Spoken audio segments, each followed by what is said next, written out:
دینی تربیت میں تو یقین بات ہے والدین کا بڑا کردار ہے، خاص طور پر میری والدہ کا۔ والد صاحب کوئی نہ دینی تعلیم سے واقع تھے، نہ ہی دنیاوی تعلیم۔ تو والدہ نے زیادہ تر ہمیں دین کی طرف لگایا، اور عقل حلال میں اس میں بڑا عمل دخل تھا ہمارے والد صاحب کے اور والدہ کا۔ پھر جب میں اسکول میں پڑھتا تھا تو اس وقت تو اسکول اپنے علاقے میں ہی تھا۔ میں 6 سال جامعہ سلفیہ میں پڑھا ہوں، 1 سال جامعہ احمدیہ گوجرانوالہ میں پڑھا ہوں۔ تو میرے والدین میں سے کوئی بھی کبھی بھی مدرسے میں نہیں آیا، رشتہ داروں میں سے بھی کوئی مدرسے میں نہیں آیا۔ انہیں پتہ تک نہیں تھا کہ میں پڑھ بھی رہا ہوں، کیونکہ اس زمانے میں موبائل ہوتے نہیں تھے، پی ٹی سی ایل بھی کہیں کہیں ہوتا تھا، خط کے ذریعے کام چلتا تھا۔ پتہ بھی نہیں تھا کہ وہ پڑھ بھی رہا ہے یا نہیں پڑھ رہا، صرف مجھے اللہ کے سپرد کیا ہوا تھا۔ اور جب میں مدرسے کی طرف آنے لگا تو میں نے ان سے اجازت مانگی کہ اس طرح ہے، تو انہوں نے کہا کہ دیکھیں جس مشن پر جا رہے ہیں نا، بس اس کے لیے ساتھ آپ مخلص رہیں بس۔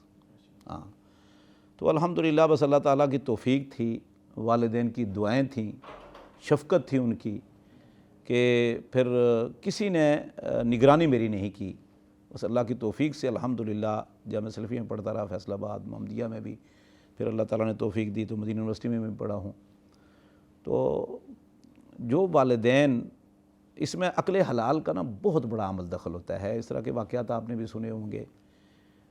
پھر بعض والدین جو ہیں وہ بالکل جو ہے اپنے بچوں کے ساتھ شفقت اور محبت کا رویہ رکھتے ہیں، ٹھیک ہے نا جی، وہ زیادہ ہٹ درمی نہیں کرتے، زیادہ ضد نہیں کرتے، نہ ان کی اولادیں ضد کرتی ہیں۔ تو جب وہ ایک راستے کا تعین کر لیتے ہیں تو پھر والدین بھی ان کا ساتھ دیتے ہیں۔ تو جب والدین ساتھ دیتے ہیں، ان کی دعائیں ساتھ ہوتی ہیں، تو سارے معاملات حل ہو جاتے ہیں اللہ کے فضل و کرم سے۔ تو میں سمجھتا ہوں کہ اس میں والدین کی دعائیں تھیں اور اللہ کی سب سے بڑی توفیق تھی۔ باقی میں یہاں بھی طالب علموں کو کہتا رہتا ہوں کہ کئی ایسے بچے ہیں جن کو ان کے والدین چھوڑ کر ہر روز فون کرتے ہیں، ان کے پھر یہ بھی معلوم کرتے ہیں ہاں بھائی صبح ناشتہ کیا تھا نہیں کیا تھا، یہ کیا ہوا، نہائے تھے یا نہیں نہائے تھے فلاں، اور پھر روزانہ دوسرے دن اس کا۔ تو میں اکثر لوگوں کو بھی کہتا ہوں کہ دیکھیں، اگر آپ اس طرح چھوٹی چھوٹی باتیں بچے سے پوچھتے رہیں گے، بچہ بجائے دلیر ہونے کے یا ہمت ماننے کے، اس کے حوصلے کمزور ہو جائے، ٹھیک ہے نا جی۔ تو چھوڑ دو اس کو دین کی طرف، اللہ سے دعائیں کرو۔ اور ہم نے تجربہ بھی کیا ہے کہ جو میرے ساتھ بھی کئی طالب علم تھے، معمولی سی بات ہوتی ہے اس کے والدین وہاں پہنچ جاتے تھے، والد صاحب یا والد یا بھائی، یا ہاں تجھے یہ تکلیف ہو گئی، پریشانی ہو گئی، تو پھر وہ نہیں جو ہے نا وہ منزل مقصود تک پہنچ سکے۔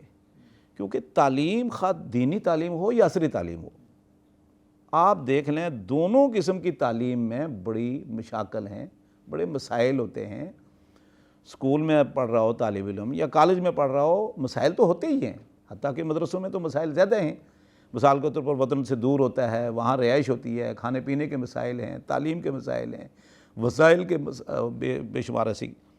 تو اس لیے پھر اس پر تو والدین کو یہی کہنا چاہیے کہ بھائی آپ صبر کرو، صبر، کیونکہ ان اللہ مع الصابرین، صبر کرنے والوں کے ساتھ اللہ تعالیٰ ہوتا ہے۔ وَاسْتَعِینُوا بِالصَّبْرِ وَالصَّلَاةِ، اور صبر کے لیے سب سے بڑا سہارا جو ہے وہ